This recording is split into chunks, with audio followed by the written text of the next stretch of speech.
Assalamualaikum warahmatullahi wabarakatuh dan salam sejahtera. Bersama saya Nur Faris Kisina binti Muhammad Sabri melaporkan dalam edisi 10 Jun 2025. Program yang sedang berlangsung ialah Bengkel TV PSS yang diadakan di SMK Gemilang.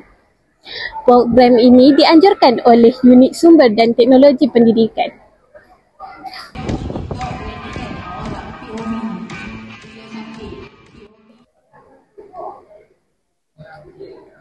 Matahari terbit, sinar membara, pelajar tekun belajar bersama, Bengkel TV PSS jadi utama, membangun bakat, membina jaya.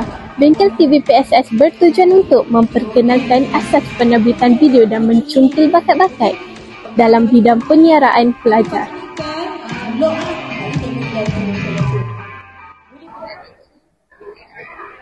Ilmu disulam, bakat disemai, masa depan cerah menanti. Bengkel TV PSS jadi penjadi, mencorak generasi penuh prestasi.